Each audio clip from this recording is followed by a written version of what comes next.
Atzaldeon eta ondieko horreak Bilbo Sagra Forumera. Gaurko ekitaldi honekin bukatzen ditugu orain lehenengo jardunaldi hauek, martutenei buruzko lehenengo jardunaldiak, eta hurrengoak ekainean irakurraldiaren aurreko egunetan izango dira. Gaurko gonbidatuak, Itxaro Borba eta Iban Zaldua. Ez dut dato biografiko ondirik emango, egonak dira forunean eta ezagutzen dut. Horrez gain esku programan ere badaude dato batzuk, nire ustez nahikoak. Bai, esan nahi dudana da, ona gonbidatzeko motibo handienetako bat da, izan dela oraintxe esango duke aktiboan dauden idazleak direla. Ez da 2 hilabete o 3 hilabete Ibanek aurkeztu zuela bere liburuan, nola izan garen gauza. Eta Itxaroren berriz aurretua ekainean, Eduiz Italari esker, eta gaur bertan aurkeztu du Baionan bere azkeneko liburua. Poemak eta prosa poetikoak. Gaur bertan aurkeztu du Baionan. Orduan, hori motibo handia iruditu zaigu gonbidatzeko, da gaur egun eta momentu honetan idazten ari diren idazleak izatea. Eta horrez gain, eta daukatzen maila, noski. Horrez aparte, eskerrak eman nahi dizkiet bereziki, iruditzen zaigulako benetan lan handi bat egin behar dela zeure obra idazten ari zarenean batzuen gonbitea onartu, zure lana utzi eta beste lan bati buruz gogoetan egiteko. Nire bintzat, miresgarria iruditzen zait, egunero egiten duzun lan hori lan horretatik deskonektatu eta hasi zaitez eta, zelan eta martutene, ez? Hartu martutene eta jarri zaite gogoeta bat, hausnarketa bat egitera, ez? Zeu idazten ari zarenean eta edo bukatu duzunean edo azten ari zarenean, ez? Eta utzi gauzak eta sartu horrekin. Iruditzen zait benetan lujo handi bat dela, gure bi idazle hauek hemen egitzea, martuteneri buruz hitz egiten. Eta gaurko hitzaldiari buruz, esango dut, lehenengotan gu prestatzen egon ginean jardunaldiak eta lehenengotan pentsatu gendula behar bada hartzea martuteneko gai nagusiak eta gai nagusi batzuen inguruan idazleak o hizlariak jartzea gai hori buruz hitz egiten, ez?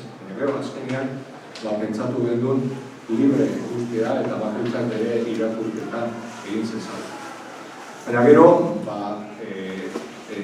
eskatu genienean titulu bat ipintzeko eta konturatu gara gai horietan dabiltzala, ez? Gure hortaz, pentsatzen egon ginean, gai nagusi bat zen emakumeen begirada beharrezkoa zala martuteneri buruzko jardunaldi batzuetan, ez? Emakumeen begirada agertzea eta Itxarok titulu hori eman zuenean, hoxe nahi gendun, ez? Eta bestalde batetik, Ibanen kasuan, fikzioarena, astelehenean ere atera zean, eta da beste gai nagusi bat besterik ez. Lehenengo Itxaro eta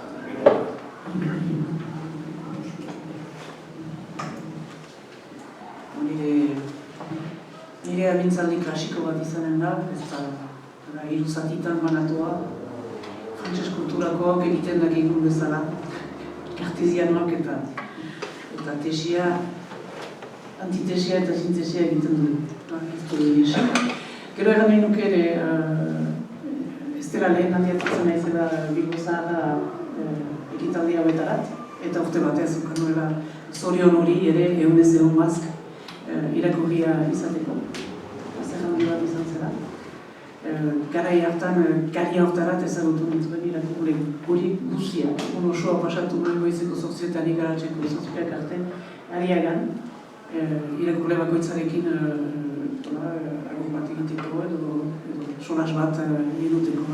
Uste dut idazleentzat, bada lan bat etxean egiten dena eta bada lan bat etxetik kanpo ere egiten dena eta biak bata bestearen aberasgarri ungiekan duzun bezala. Beraz, nik aipatuko ditut Martuteneko emazteak, hariko naiz Martuteneko emazteen favorez. Eguteko txeparekin lotura egiten du.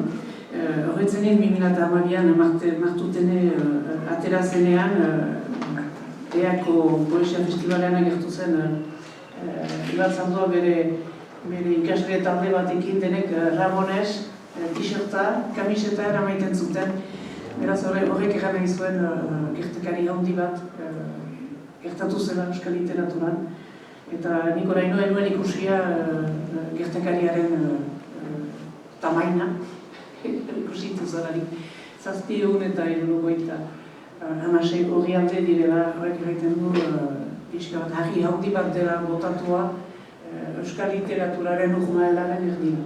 Eta novela horrek derrigorrez beharko zuen euskal mundua ziriportatu, beharko zuen zerbait sortu ez da bada, euskal literaturak ez du ez da badarik sortzen, argi dago, baina emaiten du hala ere zer egana eta bereziki Martutenek. Martuteneko emakumeetaz mintzatu zen elkarrizketa batean Ramon Zaizar Vitoria, Euskadi Irratian, urte hartan berean, eta erran zuen, justuki, novela hori esker, emakumeak hobeto ulertzen zituela. Badalako lehenda urbano bat, eta horren arabera, Zaizar Vitoriaren noveletako emazteak gaizki tratatuak omen ditezke. Egia ikus modean behar bari badut, ez dut uste ala denik, ikusten bada Giselle bat, nero hasten delako edo Amerika Pauson Julia eta bere beste bizpaino emazte hor, beti dira, eta hori ikusiko dugu hemen ere egia dela, beti dira narrazioaren are urgunago eramaile. Beraz, emazteek novela hartan gidatzen dute narrazioa, dantzan eramaiten dute nahitara, biztamena, edo batzuetan nahi gabe ere, pertsonaia horiek aldi berean horak dira, baina denbora berean ere ilunak dira, gogorak dira, gauza askoren giltzak, batzuetan giltza horiek urrezkoak dira eta beste batzuetan lanpustuak, hitz hori egun atera da berrian, lanpustuak, erdoiduak, ezin erabiliak. Eta beraz, bada ambivalentzia hori Martuteneko emakumeen pertsonaien baitan. Eta uste dut, hori ganautzula Pedro, Martutene enetzat zela Hamaika Pausoren segida bat. Hamaika Pausoren segida bat, 20 urte beranduago. Kontuan hartuz, egoera politikoa gurean, agartutela egoera soziala, egoera ekonomikoa ere bai, beraz, zela segida hori, eta segida horren lekuko, hor dira ikusiko dituzue, Abaitua pertsonaia, Iñaki Abaitua pertsonaia, eta Julia, bi noveletan dira, besteak beste, bi horiek pertsonaia nagusiak dira. Novela hauetan, bi hauetan, emazteek, hala ere, ez dituzte gizonak gerlarat joaitetik atzeratzen edo gibelarazten ahal. Hori da beren ezintasunik handiena. Behar bada hori da beren baitako hutsegite sentimendurik larriena. Emakume horiek askotan, ez Julia eta gaur aipatuko dituzu nahi, askotan batzuk amak direlarik, ama mortiferoak dira, ama zikiratzaileak, egiten den bezala psikologian ere, eta askotan mortiferotasun horrek semeak sakrifikatzera bultzatzen ditu, badarako sakrifizioaren tentazio bat, martutenen ere agertzen da emaztek eta amek ezin dutela bide hori moztu, ezin dutela bide hori ukorek egin. Eta ikusiko dugu, Euskal Herrian gertatzen den bezala askotan, kanpotik etorri pertsonai batek asko gainduko du bere bizitzarekin, kanpotik etorri pertsonai batek, linek, mundu hori guzia dantzan jarriko du. Hori da gogoara txiki behar dena. Gero, eran behar dut, lehen aldi irakurri dut horari 2012an, pirtia-pirtiaka irakurtzen nuen, goi hori alde, gabero edo geixago, gozatuz eta denbora hartuz, eta aldiuntan zazpiegunez irakurri dut, hartu dut horako desafio ero bat, zazpiegunez martutene irakurtzen. Eta beste irakurketan mota bat ikan dut. Eta iruditu zait, uste dut komentari hori egin izan zera 2012an, martutenetik abiatuz egiten ahalitakera telesail bat, Euskal Telebistan egiten diteke, Goenkare edo Amerika urgentzia, larrialdiak, mazen telesail bat, horako telesailak egiten dituzke mediku munduan, kliniketan eta gertatzen direnak amodiozko historioekin, gizonak eta emazteak bat abestearekin badoaz, eta korronte bat pasatzen da.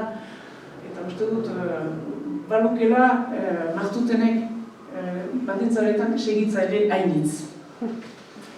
Odan hiru zati ditut, beraz, nor da nor horrekin hasiko naiz, gero emazteen zereginak eta azkena deitzen dut Euskal Herri maitea. Gai handiena, gai potoloena, gai larriena nobela honetan Euskal Herria da. Bizitzen duguna, bizitzen duzuena hegoaldean eta bizitzen duguna iparaldean ere, nobela gutxitan, eta hori ikusi dugu gara, bi aldeak implikatuak dira, imbrikatuak dira, eta sartuak dira bakoitzak bere zeregin politikoarekin. Nor da nor, lehenik. Inguru giro orokorra, erran dugu, nobela honetan pertsonaiak agertzen dira, eta bartsan bezala, dantza batean, erreakzio kimikoak eragiten dizkiote elkarri, eta erreakzio horiek narrazio mota bat elikatzen dute.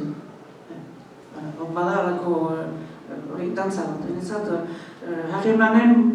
harreman humanuen putzu sakon bat da. Putzu bat, batzuek galtzen dira, eta beste batzuek hartzeko ahareginak egiten dituzte.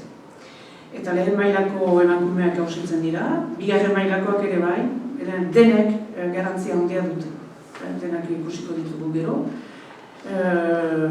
Egiten du ere bere seizarnitoriak bere hausnarketak ere sartzen ditu, narratzaile gisa.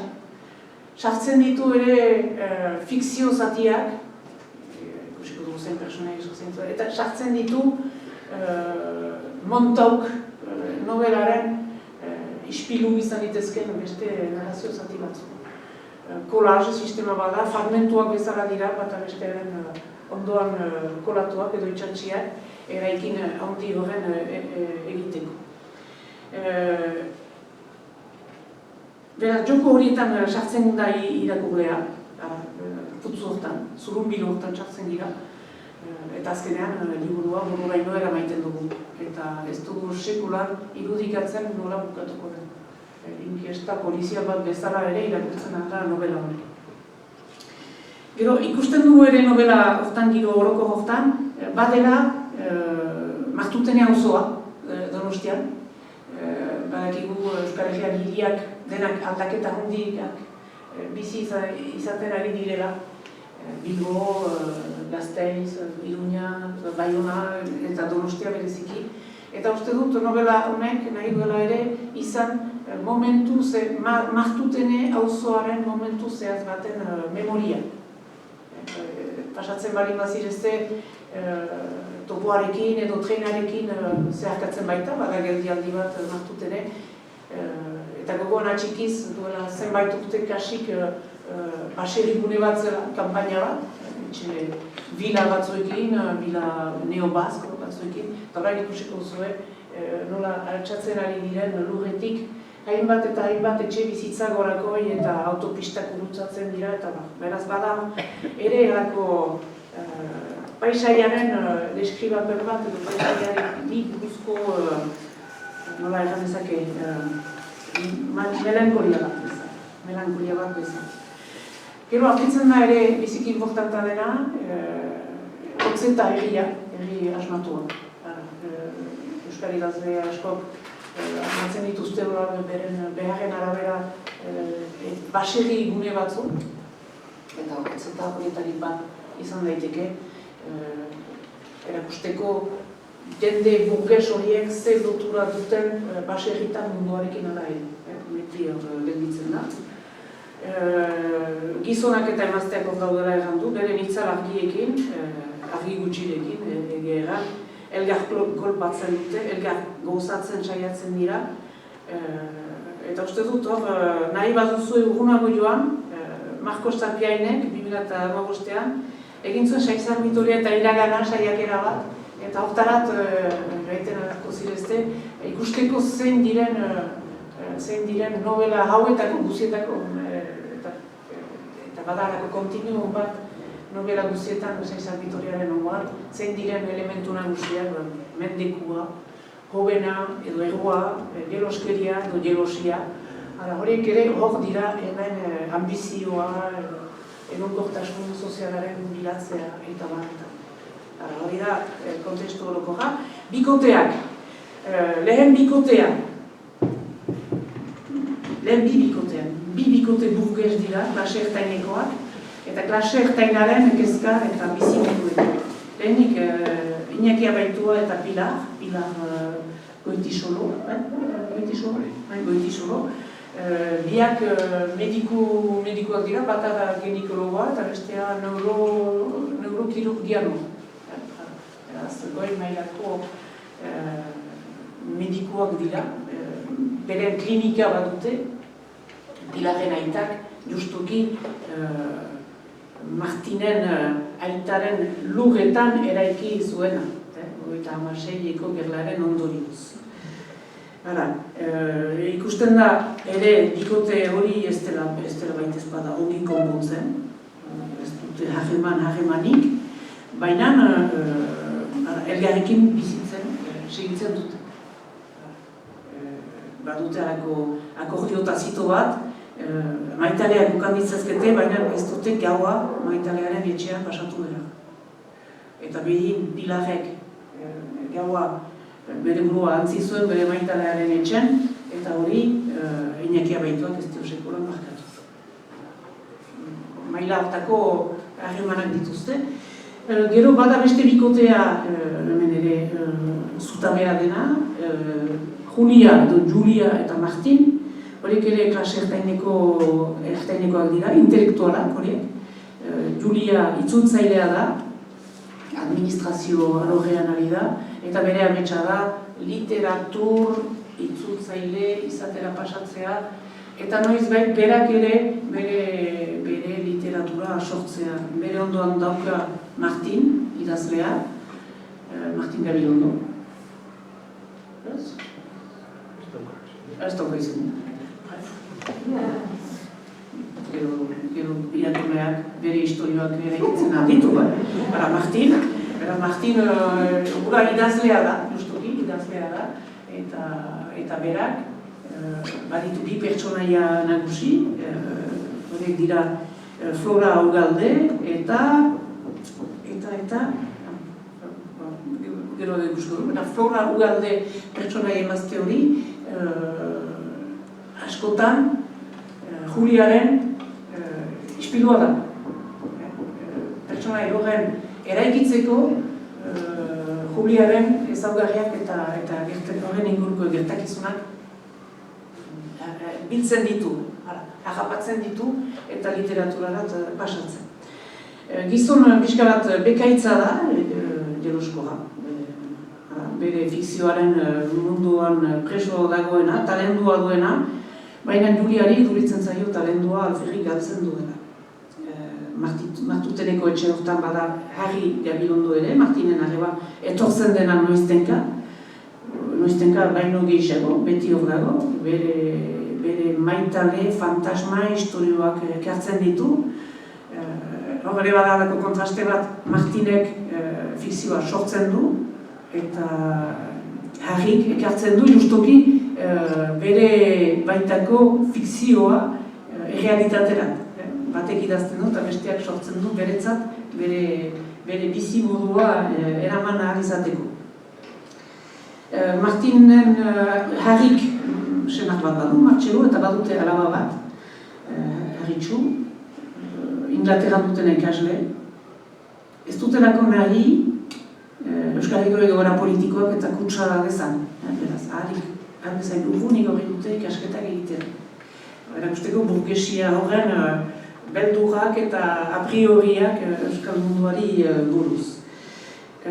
Juliak bere aldetik badu seme bat 15 urtekoa Zigor deitzen dena, bere amamarekin bizi dena, baserrian, eta etako kide klandestino baten izena dauka, bere aitanena, Zigor ere baitzen.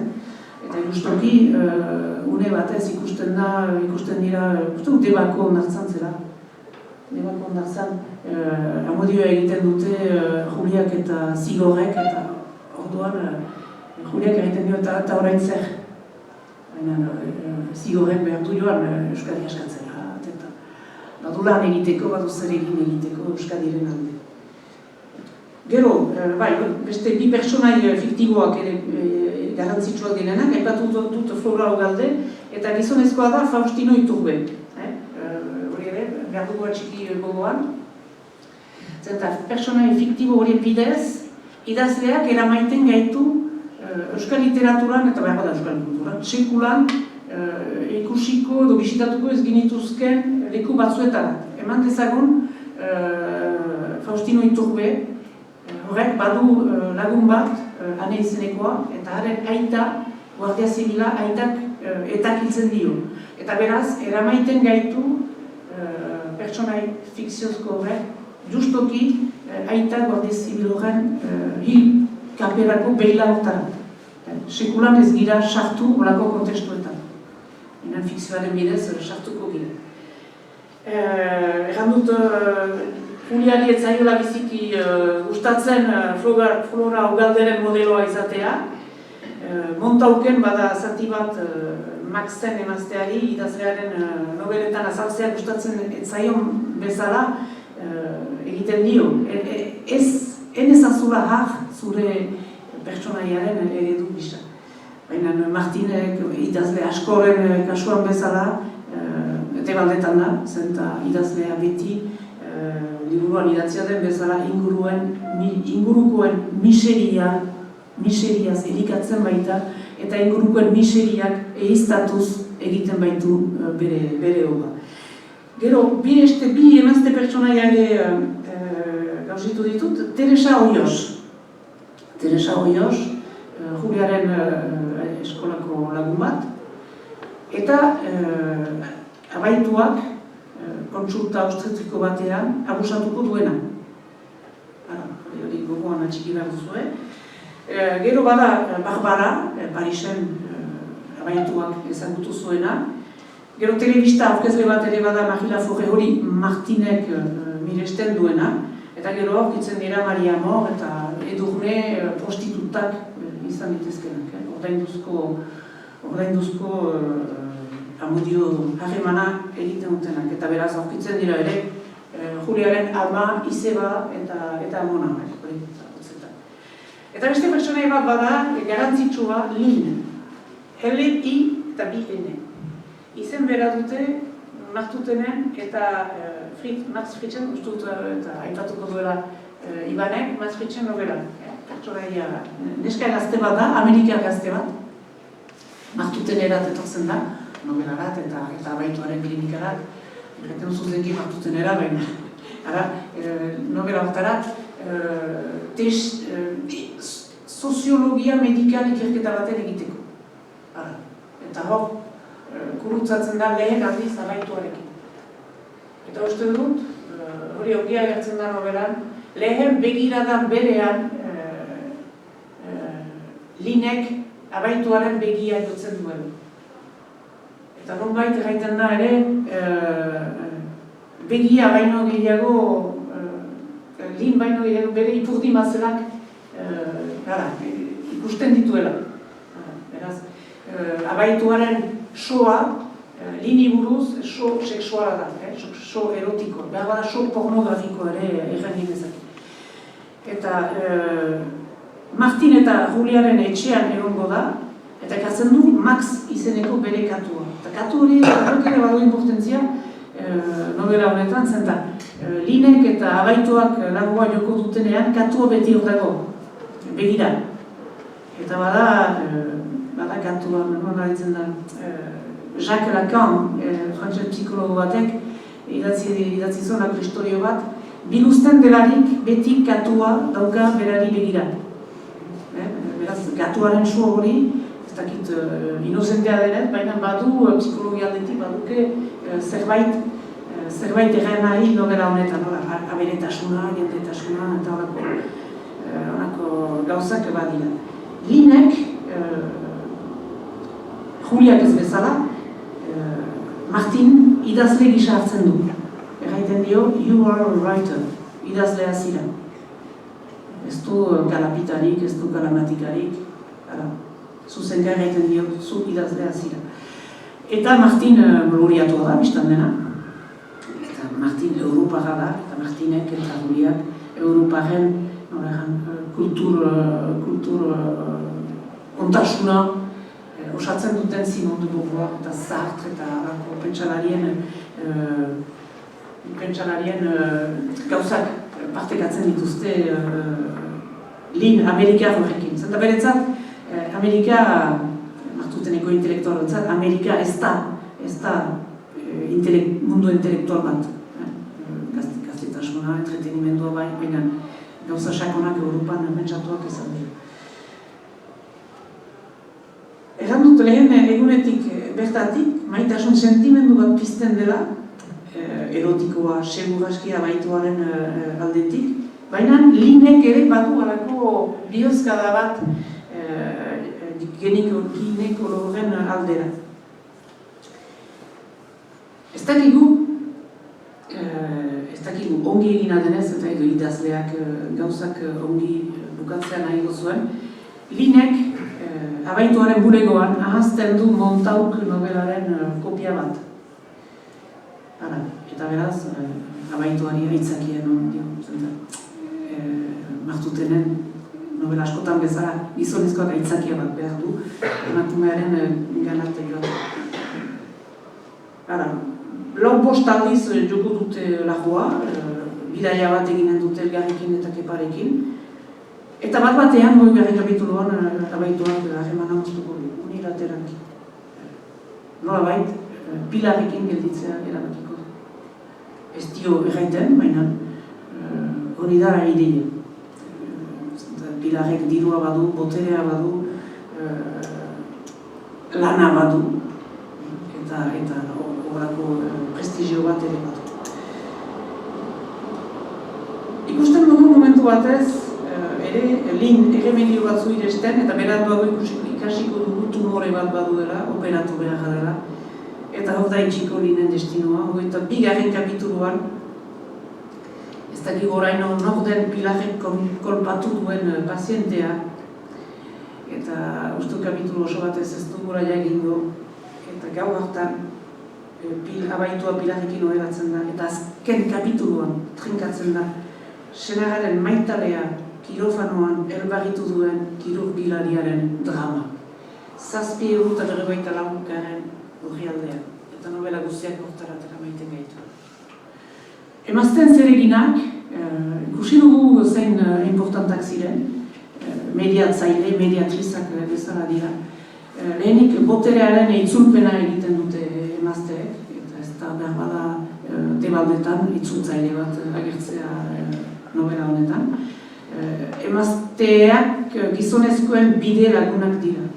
Batzuetan joko bizia eramaiten dute eta bestetan gizonezkoen zakarkerien jomugak bilakatzen dira. Hemen ez dut Saizan Bitoriaren lumapean Deus ez da egesik, ez da Deus zuria edo beltz denik, Deus ez da ageriko horik.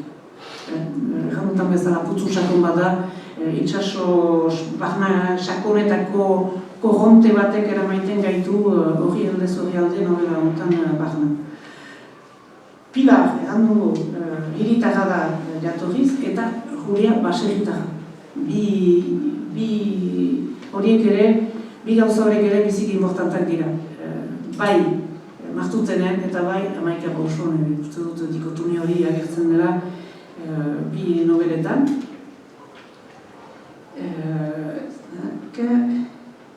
Pilar ikusten dugu, ez du leku askorik, ikusten dugu emazte monolitiko, hitzgutiko bat bezala, bere zeregin nagusia da goizetan hortzak garbitu eta lanerat joaitea, eta hatik itzultzen denean, sudokuak egiten ditu eta telebista pizturik atxikitzen. Hori da bere zeregina. Baina lehandotan bezala berak du dirua, berak du klinika, berak du boterea, berak du azkenean trenkatuko novela honen korduko. Juliak bizitza trubleagoa du, uerragoa dauka, berak du eramaiten ere iraganaren zama. Berak du eramaiten Euskal herriaren, historioaren zama. Otzetan da, biribilgatzen. Berak du bere amaren eta amaren bidez goita amaseiko gerlaren memoria ekartzen. Bai eta semeari nola transmititu ez dakien etaren inguruko memoria hori ere. Eta berak nahi duke semea salbatu historio horretatik. Semeak ez dezan errepika bere aitak egin zuen bide hori. Ez da dira sartu erakunde armatuan eta barretan. Zorionez novela atera denean, jadanik, 2008ko bake hori, ahamen uste hori egiaztatua zen. Baina, hau da, a posteriori irakurtzen duguna. Idazten zuelarik, oraino indarrean zegoen eta. Eta beraz, Juliak badu kezka hori, eta nik hartzen dut itzultzaile gisa, itzultzen ditu egiazki tekstuak. Itzultzen ditu Zandai Marai, Ungariararen tekstuak, itzultzen ditu bere senagaren tekstuak, itzultzen ditu hainbat tekstu, baina itzultzen du ere iragana gaurko belaunaldiak.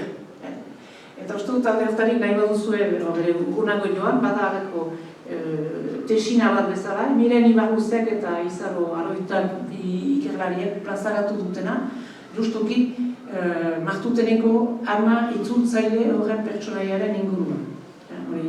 Uste biziki importanta da. Badute puntu bat komunean, Juliak eta Pilarrek. Pilarrek ez du abaitua maite, eta Juliak ez du Martin maite. Biak ohituraz bezala gelditzen dira bikotean. Bikotea azkenean abarro bat bezala baita, izan daiteke.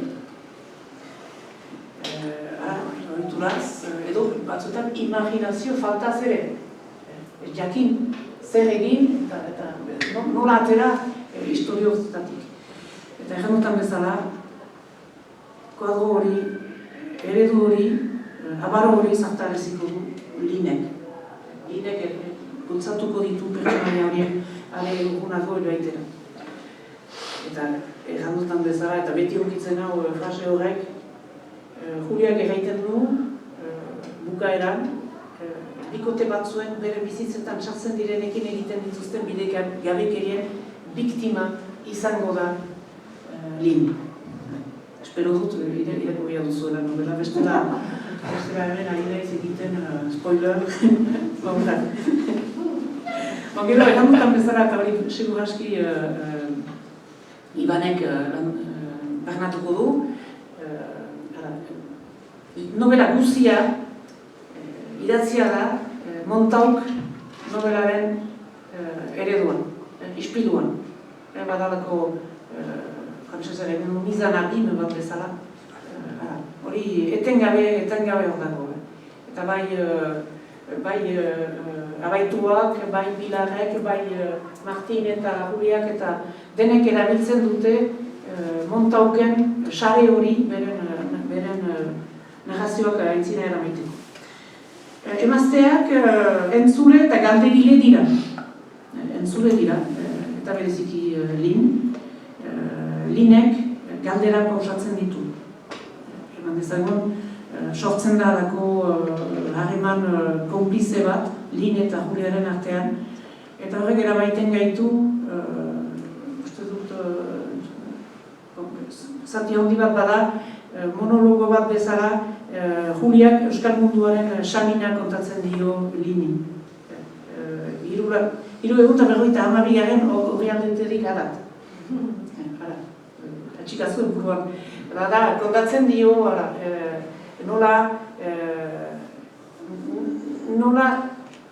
nola heldu giren, bada entxete, nola izan garen gauza, justuki 2008an bizitzen ginoen egoera bat heltzeko.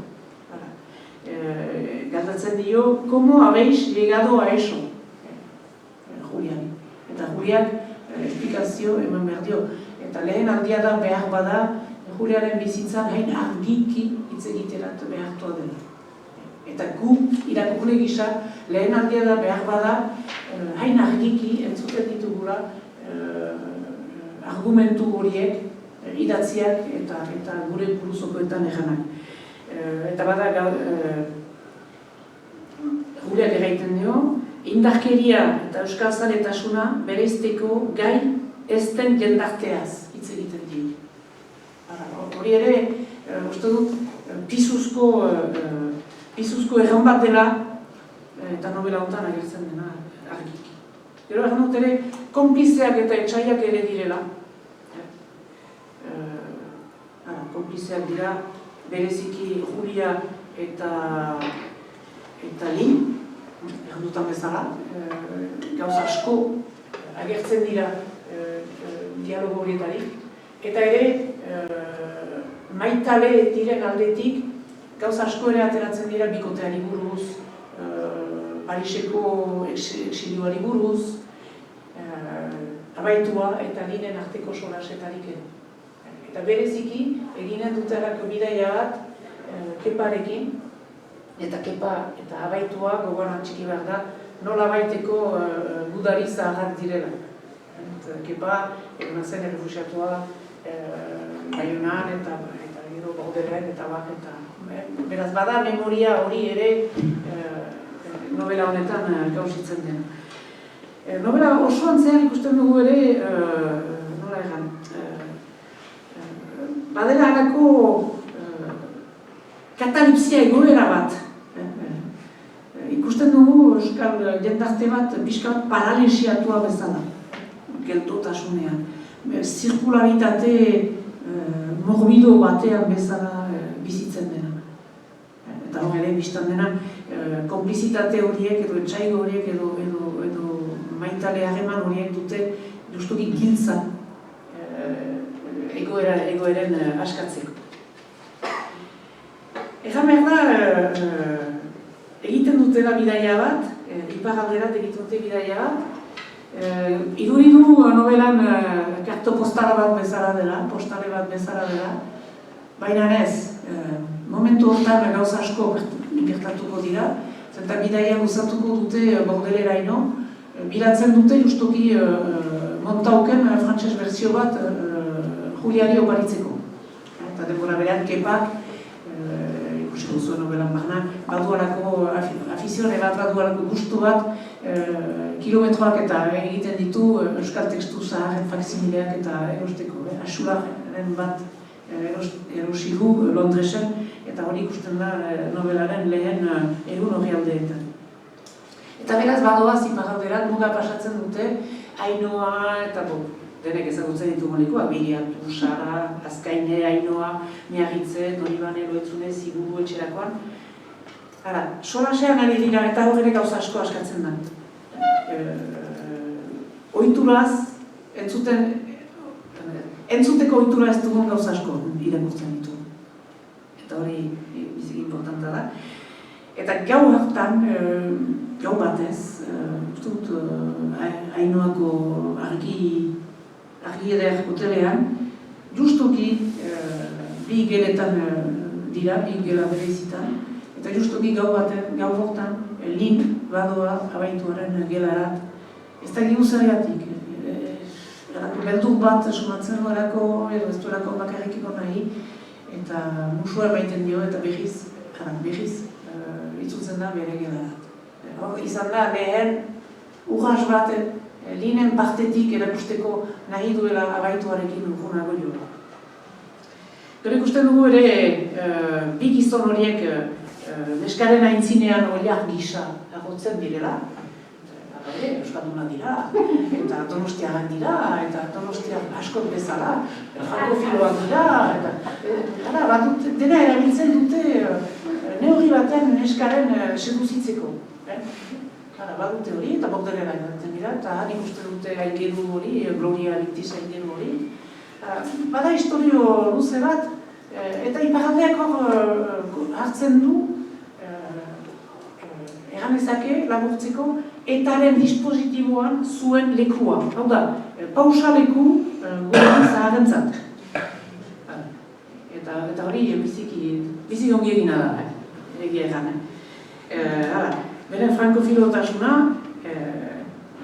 hor erakusten dute, eta berentzat argumentu bat da seduzitzeko. Gero bada beste zati bat biziki ederrak hausitzen dutan luz eta bere bikotearen semearen sortzea, Sagasti Zabal baserrian. Luz peruarra da, eta nahi du atxurutuki, etxean bertan bere semea munduratu. Eta Linekin, Julia, Lin, harreman horren bidez, Linek lortzen du abaitua hala joaitea, erditze momentuan laguntzeko, medikalki laguntzeko, eta gauzak ongi pasa ditezen laguntzeko. Eta uste dut, momentu hori denentzat sortze bat dela.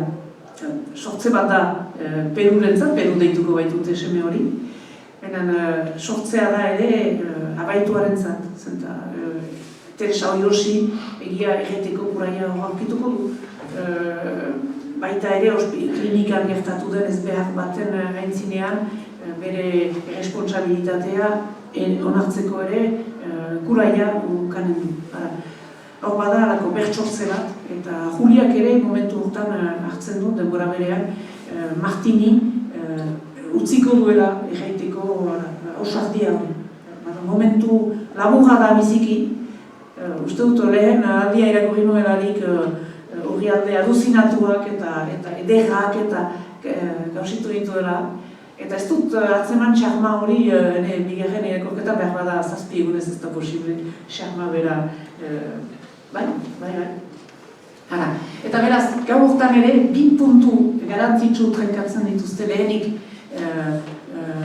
Euskal Herria, Euskal Herria gizarte matriarkalarena, hori Bizpahirutan etortzen da novelan barna, eta gero Euskaldun, egiazko Euskalduna zer den. Luzen bikoteak definizio bat ematen du, izateko modu bat, estilo bat behar bada eta irauteko desira bat. Euskaldun bezala izaten jarraitzeko bainoa hori da Peruk hereda dezan nahi duena.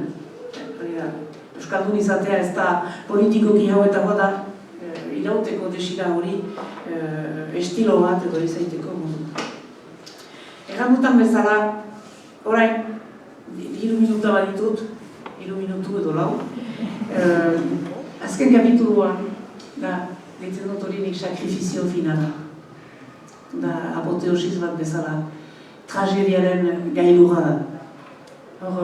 Emazte hori guziak, nik irudikatzen ditut, greziak tragedietako emazte lajoetan. Eta nik Medea, edo Clitemnestra, edo eta beste hainbat emazte, beren maitaleak dituztenak, beren haurrak dituztenak, eta bar. edo beren maitaleak ere egin dituztenak Kristen Nestaren kasuan. Hara, badarako haunditasun bat, gerdugarria dena, irakurtzen dugu hori, hor da ere tensio hori. Abaituak Lin sakrifikatzen du lehenik. Linekirako harremana mozten duelarik Lin sakrifikatzen du. Eta Lin gelditzen da abarorik gabe, hain zuzenean. Gero uste dut ere Juliak mozten duelarik Martinekin bere tranquiltasuna, bere bikotearen zurrun hori sakrifikatzen duela. Bere ohiturazko bide harago joan behar du hortik aintzina. Eta ikusiko dugu behar bada Keparekin halako harreman bat iruten alduela. Baina sakrifiziorik handiena da Pilarrek egin duena, Pilaren eskua Lin operatu duelarik ikaratu da. Zeta uste dut hasieran, nobelaren hasieran erraiten dela ikara bat sufritzen duela Pilarrek eta Lin elbarri gelditzen da. Rambutan ez da, sakrifikatzen du. Baina ez dakikuna da, Pilarrek bazekienez operatzen zuen neska hori, bere gizonaren maitalea zen ala ez. Pentsatzen aldugu bazakiela, eta bere isilean, bere hortasunean, uste dut gauzak guzien jakinean zela. Bazakiela bere gizonak neska erazte batek ilako amodiozko harreman bat bazuela, hori bazakien, emanen dute kapitulu oso bat, argitu gabe, galtetua izan den neska horren hori norzen argitu gabe. Eta argitzen delarik, hor ere abaituak bere baitan aurkitzen dualako kuraia azkena izango dena, noberat. Eta gero ikusiko zuen nola ies egiten duten Pilarrek eta abaituak gauzak bertan utzirik badoaz Milanera. Beraz, abaituak azken biozkada bat badu, eta badoa justuki ikusterat, Linen ikusterat, eta ikusten du ze egoeratan dagoen. Eta Lin hain da positiboa, hain da ona, nun beretzat ez den mendekurik istripu bat izan da. Bere honezian onartzen du istripu hori ere gertatu izan dela. Eta ikusten ditugu, ies egiten. Eta ies egiten, loiuko aireportuak ere badu bere lekua novela honetan, bizpaino aldiz agertzen baita. Eta hor, Julia da lekuko, eta ikusten ditu, legoan haituru, Milanera joateko abaitua eta Pilar.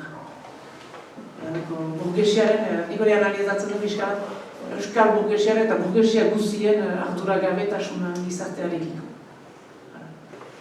Beren alde hainbat gauza egin behar du jende xeheriak eta azkenean sakrifikatuak dira iesaren eta arduragabekeriaren aldarean. Mil esker.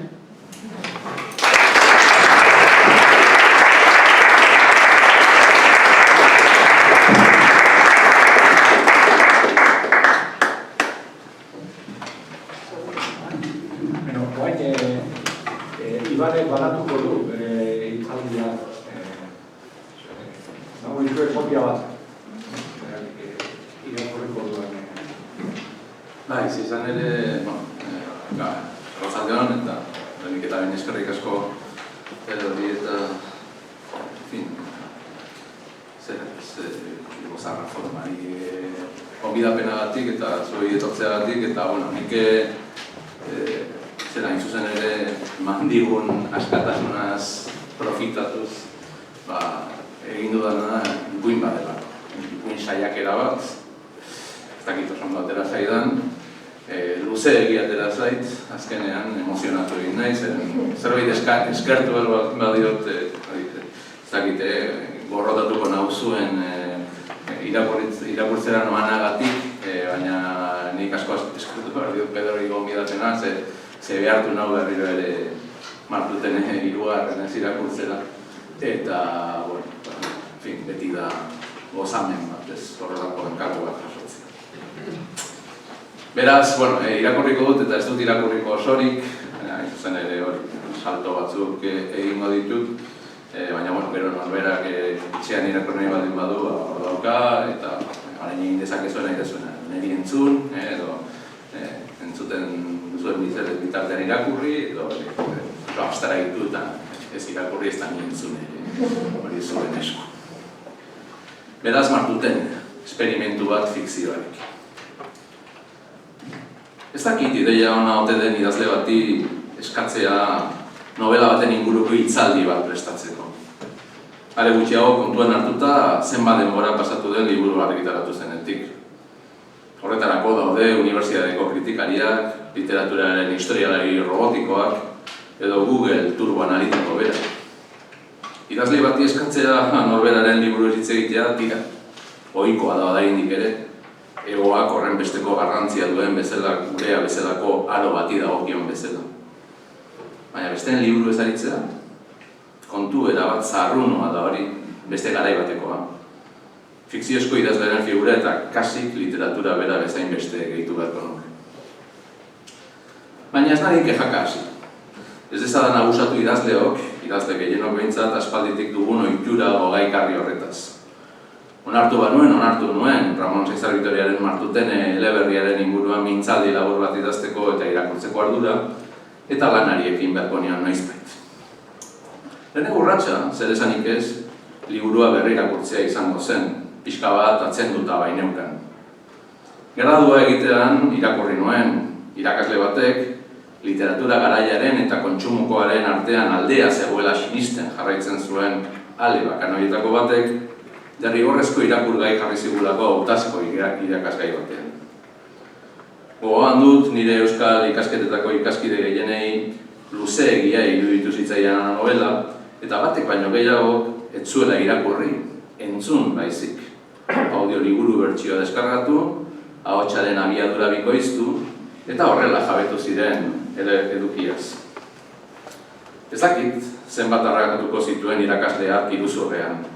Ikasturtea amaitu eta berehala unibertsitatetik kaleratu zuten, elitismo salaketapean, eta beste morroi bat ipini zutenaren ordez, plaza eskuratu bezen laizter, derrigorrezko irakurgaien zerrenda aldatu, eta kanonean Jon Arretxeren eta Toti Martínez de Lezearen nobelak sartu zituena besteak beste.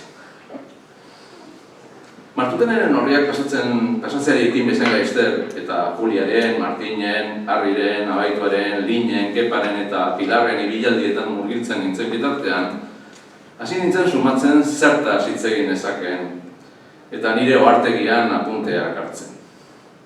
Gai nagusienetako bat niretzat, fikzioaren eta errealitatearen arteko loturena zen, zalantzari gabe. Eta nola Martutenek, bere talaiatik, fikzioaren aldeko aldarrikapen bat egiten duen, egiara hurbiltzeko tresna bezala. Hori da, ezbairik gabe, Julia eta Martinen arteko atalen ardatz nagusietako bat. Irakurleak haien historian narratzaileak kontatzen digunaren bitartez berreraiki alduelako, baina baita, derrigorrez, Martinek idatzitako Fermin Iturberen eta Flora Ugalderen ipuin eta nubeleen bitartez ere. Ipuinaren barruko ipuinen, nobelaren barruko ipuinen, baliabide ezagunaren bidetik. Badakit hau batalla galdua dela nezkero, autobiografismoa, testigantza eta autofikzioa 2000ko hamarralditik nagusi diren joerei jarraiki, eremu literarioaz ia guztiz jabetu diren honetan. Eta lekutan geratu direla hau bezalako iritziak, 21. mende hasierako idazle jada astu baten manifesto literario batik ateratakoak, ala zioena. Giza arimaren aldi ilunenak islatzeko autofikzio ez da ziurrenik tresnarik onena, salbuespenak egon daitezken arren. Konparatu bestela, Martuteneko Martin idazlearen pertsonaiaren eraikuntza konpleju eta sinesgarria, kristalezko begi batek edo Bilbao New York Bilbaok eskaintzen dituztenekin. Horren inguruan, egiari gordinerak esateko ziurrenik, hobe da fikziozko pertsonaia batean zentratzea geure buruetan baino. Zeinei buruz, sinesgarriak izateko direnak, baino irudi xaloagoak, positiboagoak edo interesgarriagoak eskainiko baititu.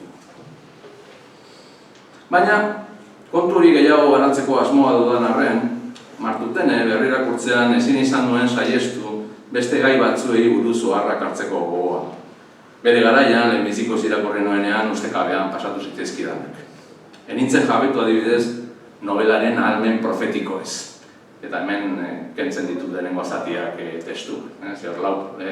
Martutenek egiten dituen lau profeziei buruz hitz egiten dut, abiadura handiaren inguruko, trenaren ingurukoa, osasungintza publikoaren etorkizunaren ingurukoa, euskal literaturaren turistifikazioaren ingurukoa, itxarrok aipatu du, eta euskal gatazka osteari buruzkoa.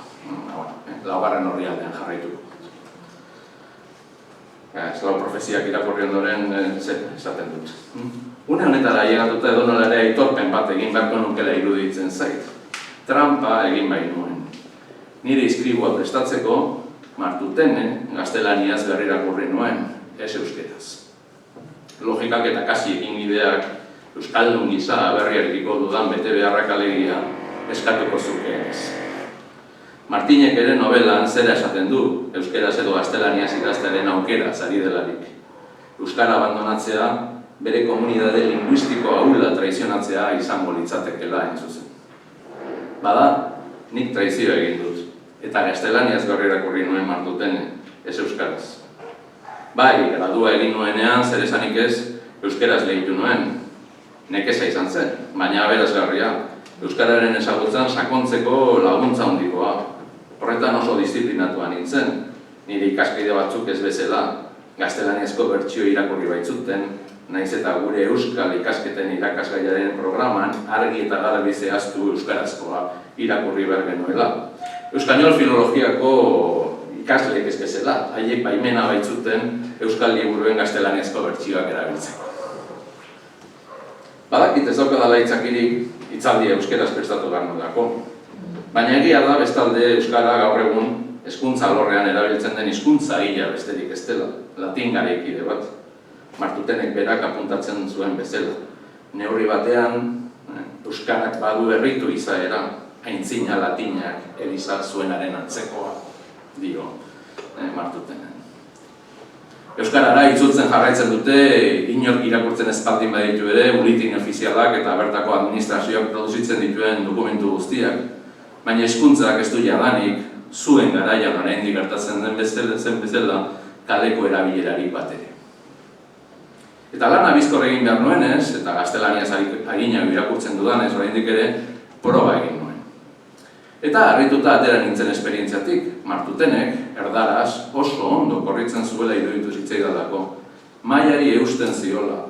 Euskarazko liburu askoren gaztelaniarako itzulpenekin gertatzen ez den bezala. Huts egiten dutenak, gehienek, altuegi egiten dutelako tiro, hots, euskeraz erabiltzen duten erregistroa goratzen saiatzen direlako gaztelaniarekiko gutxitasun ustiagatik agian. Kasu honetan, Martutenenen kasuan etzen horrela izan, agian jatorrizkoaren mailaren konplejutasunaren beraren ondorioz, eta Saizar Vitoria, autoitzulpena ez zuela praktikatzen defendatzen bazuen ere, oso zuzenean inplikatu zelako gaztelaniazko bertsioaren lanean, bere alaba Madalenek gordinean itzulitako lehenengo zirriborroa sakonki eraldatuz. Hau da, ez zuen autoitzulpenik egin, baina autoitzulpenetik oso hurbil utzi zuela ziurrenik azken emaitza. Hemen ere salto bat egiten dut.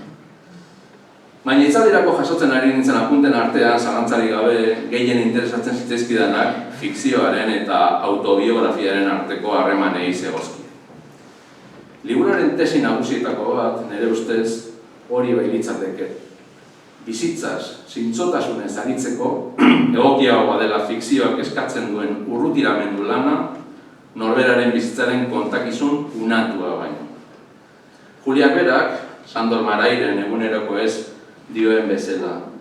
Zer pentsarazten dio inorentzako interesgarria izen litekela zein ordutan oheratu zen eta itzali zuen argia 1998ko egun batean?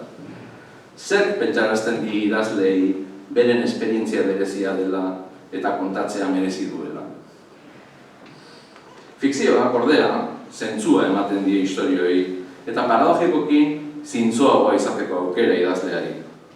Ia 100 urte igaro dira autofikzioaren modak eztanda egin zuenetik, 20. mendearen amaieran, eta joera horren nagusitasunak orduz geroztik fikzioaren heriotza berresten jarraitu du behin eta berriro.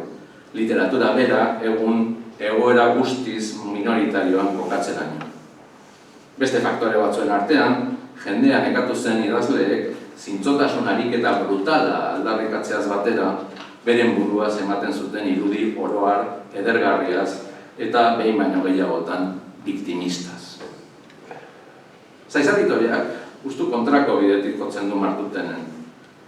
Edo norbaitek uste aldu nobelaren bigai nagusia hots, errua alde batetik eta komunikazioaren edo maitasunaren izintasuna bestetik modu zintzoago batean garatu ala izango zituzkela errelato autobiografiko edo autofikzionesko zintzo bat arildu izan balu? Nekez nire ustetan. Izan ere, Martinek horixe egiten du Faustino Iturbe eta Flora Ugalderen pertsonaien fikzioen bitartez. Horrela lortzen du Martinek, neurri batean behintzat, eta mingarriki bada ere, Juliarekin komunikatzea, haien artekoa amaitu dela berresteko sikiera, mundu errealean, idazlearen neurosikak jota, ezinezkoa saionez gero. Infinitura biderkatu dezakegun ispilu joko bat iradokitzen du horrela. Martin, azken batean, Saizar Bitoriaren eta bere idazle neurosi propioaren fikziozko proiekzioa den neurrian. Eta pentsa dezakegu, Faustino Iturbek berak, idazle bat asmatu duela bere nobelearen barruan, beste idazle bati buruz idazten duena, zeinak beste idazle bati buruz idatziko gaituaren baitan, eta abar eta abar. Fikzioak, egoa kanpotik begiratzeko aukera ematen dionez idazleari, beste dimensio batera darama idatzitakoa, mundura begiratzen jar dezakelako, besteekiko empatia sor dezakelako. Norberarengan zentratutako literatur lan narzisisten eta individualizatzaileen ageriko mugak gaindituz hain zuzen. Ari idazkera autobiografikoaren praktikatzaile erradikala den Annie Ernaux frantsesak, gaztiratzen zuen idazkera literarioak izan beharko zukeen alderdi sozial horretaz, idazlea norbere baitan biltzeaz eta bakartzea zurrunduko lukeena. Eta ala zioen Ernaux. Literaturan, denborari aurre egiteko nire modua jarrera pertsonala da, norbere burua unibertsoaren erdigunetzat ezartzean eta distantzia mantentzean datzan. Norbere burua unibertsoaren erdigunetzat ezartzean. Oroitzapen pertsonal bat dudanean, garai jakin batean kokatzen dut, eta garai hartako bertarekin eta une horretako bizitzeko moduarekin lotzen dut. Kontua, ez da ea zer den hobea, gogoratzea, ala asmatzea, arazo faltsua da. Garrantzitsuena egia idaztea da. Hartzen duen forma, fikzio, autofikzioa, biografia, desfikzioa ez da garrantzitsua. Egia da garrantzitsua. Hori pentsa eta nork eta Ernauxk esaten du ez.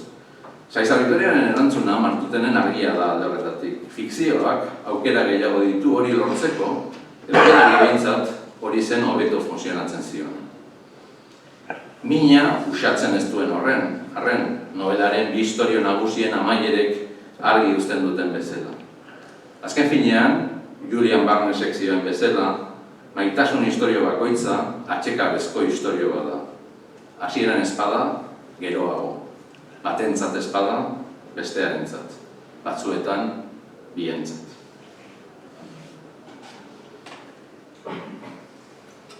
Eta nire gaieran horri buruzko apunteak hartzen ari nintzela, Martuteneren gaztelaniazko edizioa ondoan nuela, nire irakaslearekin bizi izandako istorioaz gogoratu nintzen ezinbestean. Bai, Martuten ipini ziurra irakurgai, eta ematen zizkigun eskolen bitartez, nigan literaturarekiko pasioa sortu zuena, eta zeinaz, noski maite mindu bainintzen, ikasturte horretan zehar, modu obsesibo bezain ergel batean.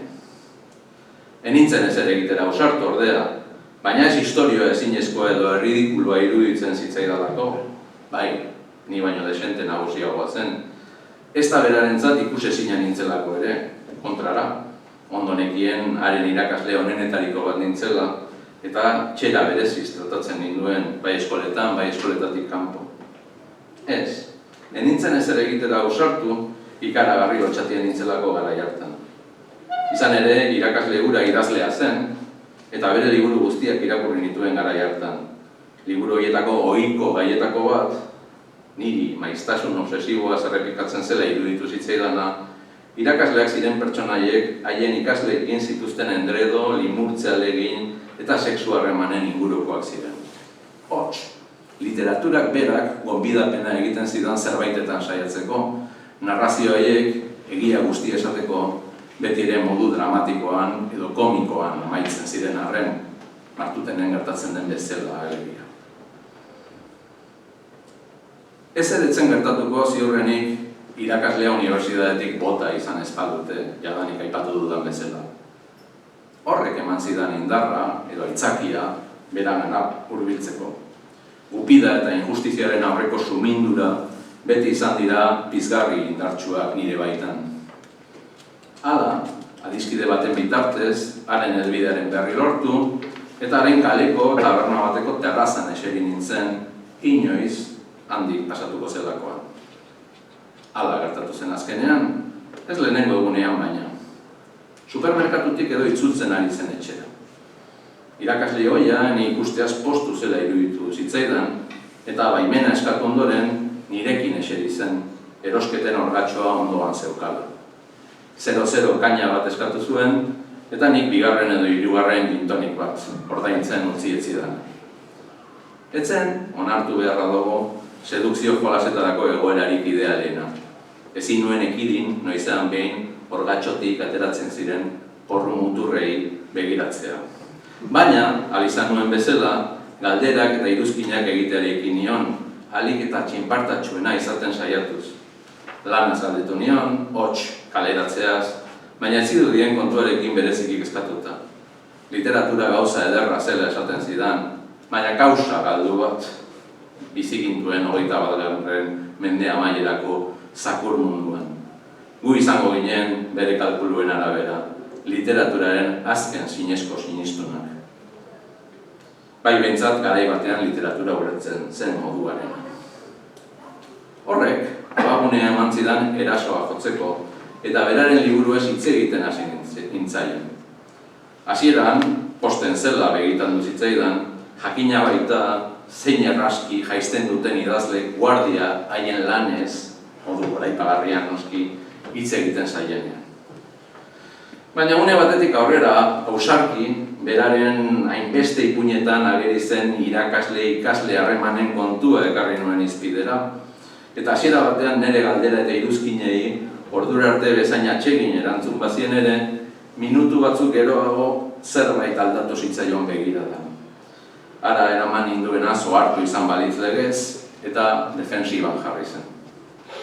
Ni ere nerviosten hasi nintzen, baina ezin nuen atzera egin, eta gero eta ausarkiago hasi nintzen ipuin haietako xehetasun labainenetan araketzen, eta ondorioz nire asmoak zeintzuk ziren agerian uzten. Irakasle ja azkenean, alarma guztiak piztuta, deseroso hasi zen mugitzen bere aurkian, bigarren 0-0 bat edo zerbait fuerteagoa hartzeari uko egin zion, eta esaldi une hartan behintzat niretzat, magikoa bezain tragikoa bota zuen. Baina dena da fikzioa ordea, bere liburuei buruz noski. Eta bota zuen ez behin, ez bitan, hirutan baizik, formulazio diferentetan. Nire begietan decepzio ikusi, eta arriskurik gabe erretiratu ala izan zen arte, alegia, porruen eta kalabazinen puntak agerian zituen orgatxoa atzetik arrastaka zeramala. Lilura guztia hantxe erori zitzaidan bertan bera. Garai hartan, Martutene irakurrita izan arren, gutxiago nekielako literatura zorain dakidana baino. Oraindik menderatu egiten ninduten egilearen eta narratzailearen arteko identifikazioaren ameskeriak, fikziorik gabeko autobiografismoak. Eta autofikzio guztiek nigan landatu zuten azibeltzaren ondorioz, fikzioa gezurrarekin eta ondorioz nire asmoei zegokionean porrotarekin lotzen nuen. Enintzen ohartzen, beldurrak eta koldarkeriak bultzatuta nire irakasle ohiak bilatu zuen irten bidea besterik etzela. Izan ere, beldurra eta koldarkeria dira Zaizar Bitoriaren nobelaren gai nagusietako batzuk, abaituaren ataletan hain zuzen ere. Koldarkeria bat, nire irakaslearena ere bazena, eta Svetlana Aleixevitzen adierazpen honekin laburbildu daitekena. Maitasunak suntsitu egiten du. Zure buruaren jabe ez izatea eragiten dizu. 30 urtetik aurrera, mundu guztia da maitasunaren beldur. Nahi dute, baina beldur diote. Nire irakasle hoiak, fikzioaren aitzakiari heldu zion orain ulertzen dut arrisku urruntzeko. Eta baita lortu ere. Baina gaur egun, Martutenen sakonago irakurri ondoren, esango nuke ordea, ea nori inporta zaion fikzioa zen ala ez. Nobelaren protagonistek Frischen Montauki buruz eztabaidan ari direla aditzera ematen duten bezala. Eta pasarte hau, Martutenerena. Harrik, hori nork dioen galdetu du berriro. Max Frischek, ala honek deskribatzen duen Max izeneko idazleak. Pertsona bera dira. Pero a quién le importa, dio idazleak. A mí, porque quiero saber si me dice la verdad. Oh, la verdad, dio Linek. Pasarte hori, nire ohartegian kopiatzen ari nintzela, hitzaldian, Zaizar Bitoriaren nobelaren beste alderdi bat azpimarratu beharko nobela bururatu zitzaidan. Literaturaren gaineko literatura ere badela, novela metaliterari bat, oinarri eta abiapuntu gisa Max Frischen Montauk hartzen duena. Eta alde horretatik, nire buruari galdetu nion, ea zilegi ote den Martuteneren zale izatea, eta Montauk gehiegi atseginez izatea.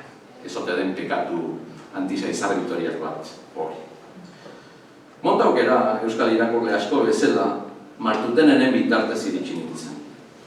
Max Frischen beste lan batzuk irakurritan dituen ordurako, Mofaber, Stiller, ikaragarrin gozatu nuen haiekin eta hortaz asko espero nuen liburutxoaren gandik.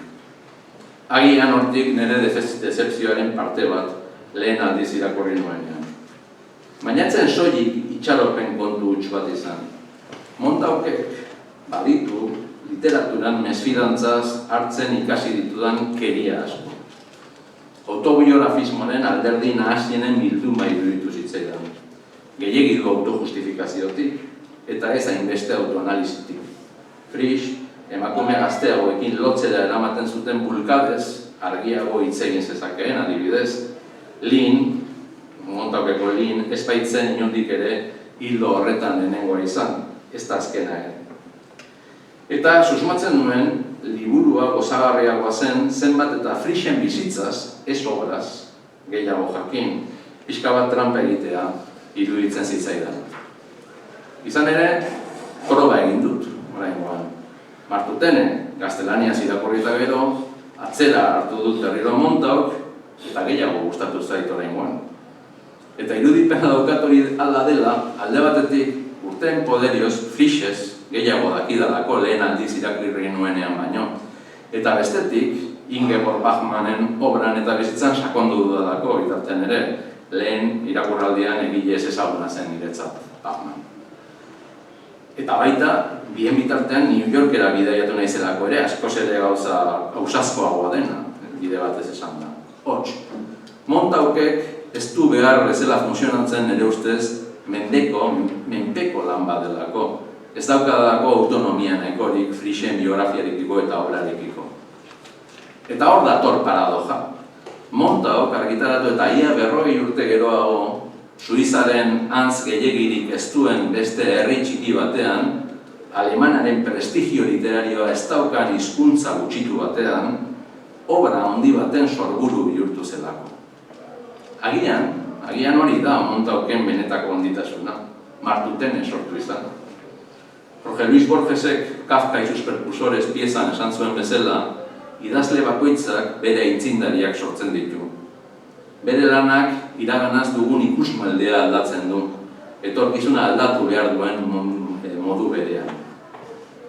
Montauken aitzindaria agian Martutene bihurtu da azkenean, niretzat behintzat. Zaizar Bitoriak bestalde, operazio honen bitartez, Montauk nolabait Martutene bihurtzearen bitartez, fidel eusten zion bere literatur karreraren hasieratik gidatu zuen printzipioari.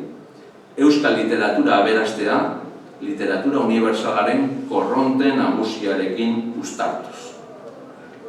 Bere garaiko kanonetik abiatuz, zer esanik ez, baina kanon horren evoluzio eta aldaketa, kanona ez baita sekula finkoa zorionez, bistaz galdu gabe. Bere garaiko beste euskal idazleen ameskerietan erori gabe, aldarrikatzen zutelarik guk ezin genuela idatzi tradizio hegemonikoen moduan, euskaldunok bilatu behar genituela kontatzeko modu berriak. Bide berriak sortzekotan beti bide zaharretatik abiatzen direla aztuta, eta ez direla horregatik kopia hutsak. Hori guztia baldin eta adanismoaren bekatu hain euskaldunean behin eta berriro erori nahi ezpada behintzat. Oharrak hartzeari utzi nion hori idatzi ondoren. Oraindik asko zegokeen esateko Martuteneri buruz. Baina antolatzaileek emandako denbora gainditu genukeen, eta gainera itxaropena neukan ziklora gonbidatutako beste egileek gai hori ekingo zietela moduren batean edo bestean. Ezin nuen ahaztu edonola ere liburuak euskal gatazkaz islatzen duen ikuspegia aski iluna dela. Txarok esan duen bezala, 2011an argitaratu zen arren, eta Karman bertan bera utzi zituen urte itxaropentsuan, ez da inondik ere ordutik aurrera boladan, modan jarri ziren gatazka osteko novela haietako bat, gatazka bera indarrean zegoelarik idatze baitzen, azken finean. Tamalez, Euskal Herrian berpiztu ziren ondorengo violentzia zikloek 2033-2039 artekoa eta 2033tik aurrekoak, oraindik amaitu ez denak, pesimismo saizar vitorial hori denboran betikotu dute, neurri batean behintzat. Hori, nire baitan, baldin eta literaturak, Martutene bezalako fikzioek, interesa baldute 21. mendea amaiera honetako gizartearentzako. Izan ere, hasiera batean, hitzaldi hau emateko gonbidapena iritsi zitzaidalarik ezezkoarekin erantzutekotan egon nintzen, proposamena guztiz garaiz kanpokoa zelakoan. Baina antolatzaileek komunikatu zidatenean hitzaldia metabersoan izango zela. Noren aurrean eta 2020ko hamarkadaren hasieran sare sozial horretara transferitutako kontzientzia batzuen aurrean. Eta bai, entzule horiek fisikoki hilda zeudela, baina metabersoan bizirik zirautela. Zalantzak izan arren onartzea erabaki nuen azkenean, garai horretako jendearen artean topatuko nuelakoan nobelari, literaturari, fikzioari atxikimendu bat erakutsiko zion publiko bat. Hau da, Martutenetik abiatuta eta Martuteneren arauei men eginez, norberari buruz zintzoki hitz egiteko fikzioa bide eraginkor bat izan daitekela diotenak, Martuteneren inguruko iruzkin bat izan nahi duen fikzio bat entzuteko prest egon zitekeen publiko bat. Zuek, alegia.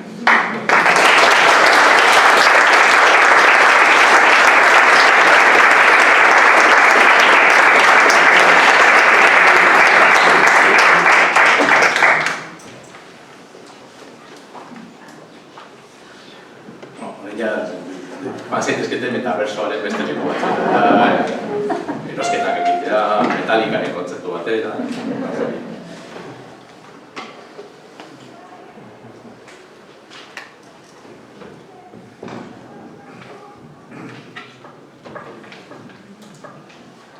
Mila esker, Itxarori eta Ibani eta zuei etortzeagatik eta